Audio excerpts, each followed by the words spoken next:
That heated family argument about whether triangle is a valid clue for pizza in your board game, it's not destroying family game night, it's actually training your brain for democracy. Welcome to Mindcast, where we take the latest research and turn it into insights you can actually use. I'm Will, and today we're diving deep into something that might completely change how you think about those seemingly trivial arguments that erupt during family board games. We're exploring a fascinating academic analysis called the Ludic social contract, rule ambiguity, conflict, and civic development in social deduction games. And before you think this sounds too academic, stick with me, because this research reveals something profound about human nature and how we learn to live together in a democracy. The core thesis is this: those lighthearted arguments that arise during games like the Chameleon, Spyfall, or Among Us aren't just harmless squabbles. They're sophisticated exercises in social negotiation, collective sense-making, and civic development. They're literally training us for democracy. By the end of this episode, you'll understand 3 game-changing insights.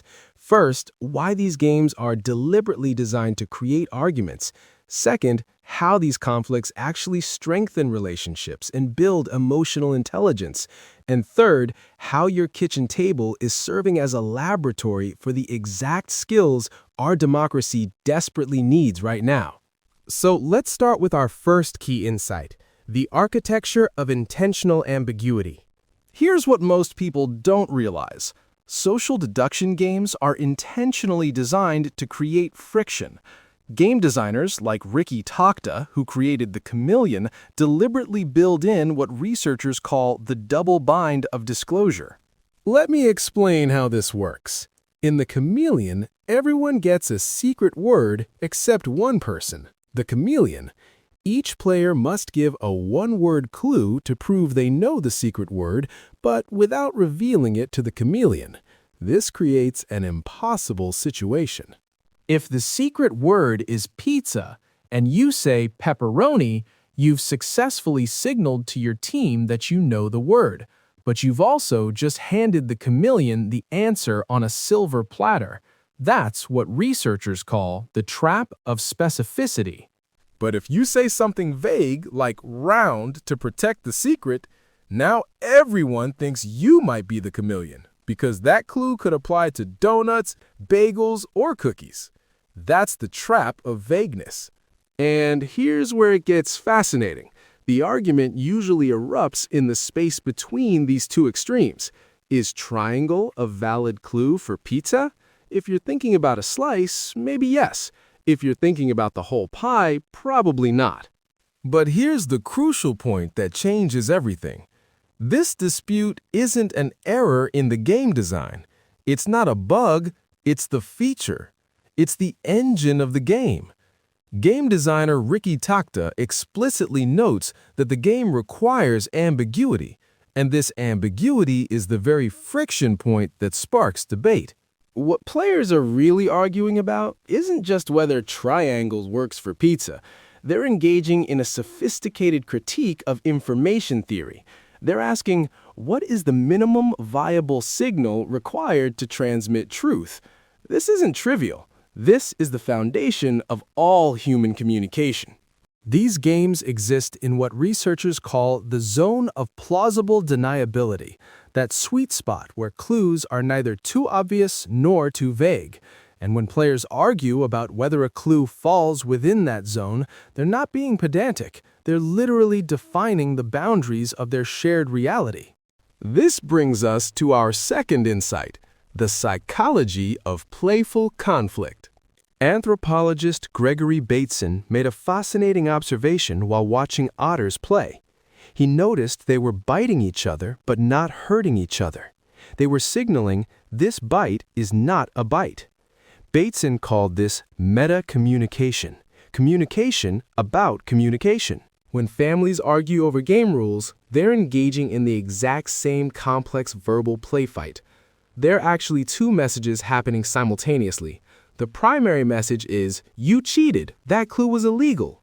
But the meta message, the message about the message, is we are safe enough to argue about this trivial thing without destroying our relationship. The fact that these arguments remain lighthearted confirms that what Bateson called the play frame is intact.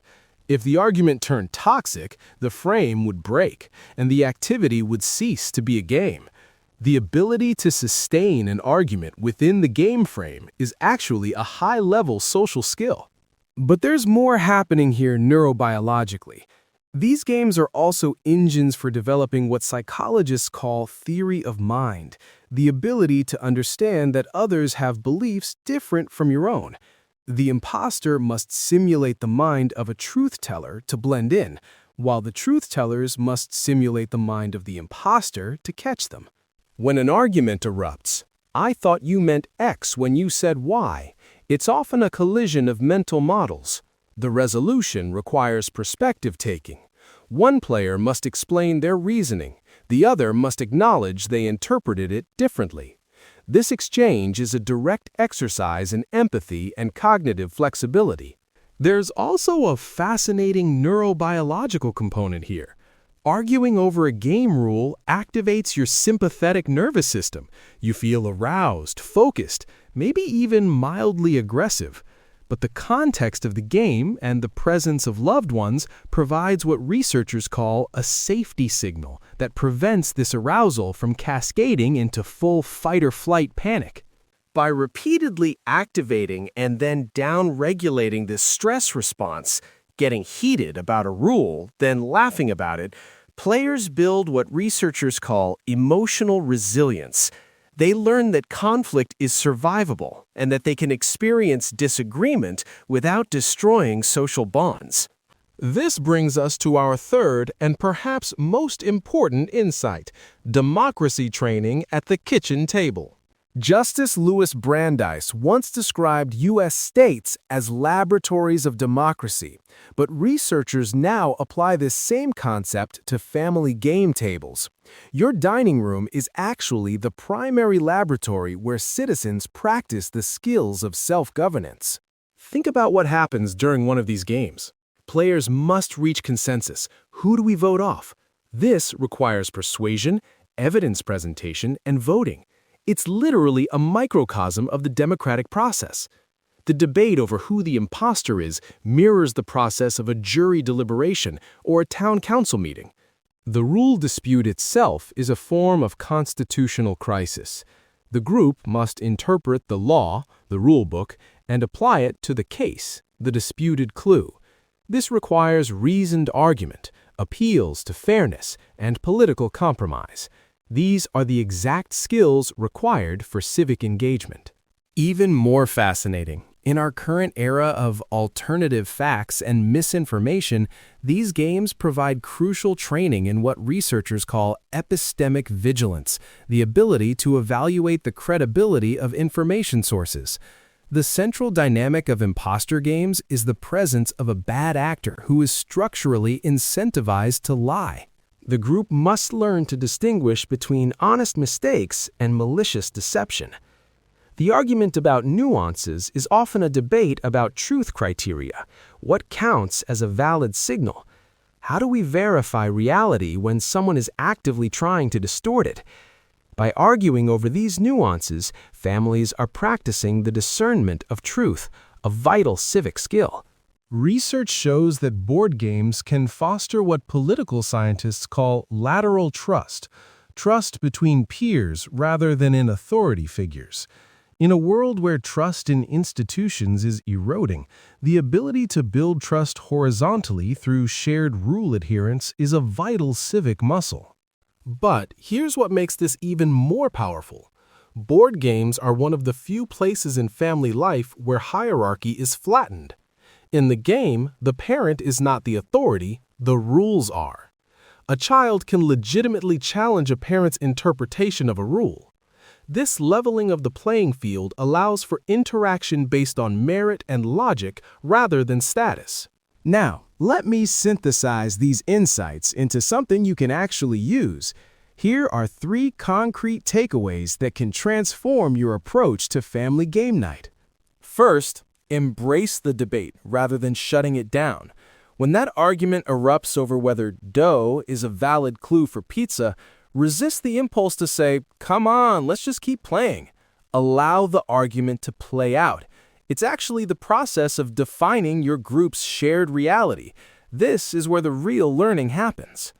Think of it this way. You're not just playing a game. You're conducting a micro-democracy. The argument is the sound of citizens negotiating the terms of their social contract. Second, codify house rules as legislative work.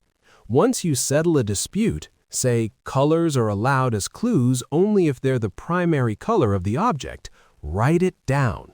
This honors the legislative work your family has done. You're not just playing a game, you're building a micro-civilization with its own legal precedents and case law. Third, rotate who serves as the final judge. Give different family members, especially younger ones, the authority to be the final arbiter of a rule dispute. This gives them practice in executive decision-making and impartiality, skills that are crucial for civic leadership. Here's the deeper insight. The skills practiced during these light-hearted arguments actually transfer to other domains. A family that can successfully negotiate a game rule dispute without shouting is building a script for negotiating disputes about finances, curfews, or major life decisions. These games train players to be precise with language, to read the emotional temperature of a room, and to recognize when an argument is becoming too real and needs to be pulled back into the playframe. These are sophisticated emotional intelligence skills that transfer far beyond the game table. There's also something profound happening with rule creation itself. Game theorists have identified a paradox. Rules create freedom. By agreeing to arbitrary restrictions, you can only say one word, no sound effects allowed, players are freed to be creative within those bounds. The family members who argue for strict adherence to rules aren't being pedantic. They're protecting the sacred space of play that allows creative freedom to exist. They're the guardians of what researchers call the magic circle, the boundary between game and reality. So here's my challenge for you. The next time a heated debate erupts over game rules in your household, try reframing it. Instead of seeing it as an interruption to fun, recognize it as the sound of democracy in action. It's the sound of people who trust each other enough to engage in the vulnerable act of disagreement. These arguments signal that players are engaged, that they care about the fairness of their shared reality, and that they're developing the exact skills our democracy desperately needs, the ability to disagree passionately while remaining a cohesive community. Far from being trivial annoyances, these debates over rule nuances are vital rituals. They serve as stress tests for relationships, semantic workshops for communication, and democratic gyms for the high-stakes skills of persuasion and consensus building. The research suggests something beautiful. We have evolved to play, because play is how we learn to be social animals. The argument isn't a bug in the system, it's the sound of that learning happening in real time. As we face increasing political polarization and institutional distrust, maybe the answer isn't found in grand reforms or new policies. Maybe it starts with something much simpler. Families that argue together and resolve those arguments constructively stay together, and they build the civic muscles our democracy needs. So the next time someone in your family declares that triangle is totally a valid clue for pizza, don't roll your eyes. Thank them. They're doing the work of democracy, one heated debate at a time. Remember, the family that argues together and resolves it with wisdom and humor doesn't just stay together. They create citizens who can handle the messy, vital work of democratic participation. Until next time, keep questioning, keep learning, and keep playing. I'm Will, and this has been Mindcast. Thanks for joining me for another deep dive into the hidden wisdom of everyday life.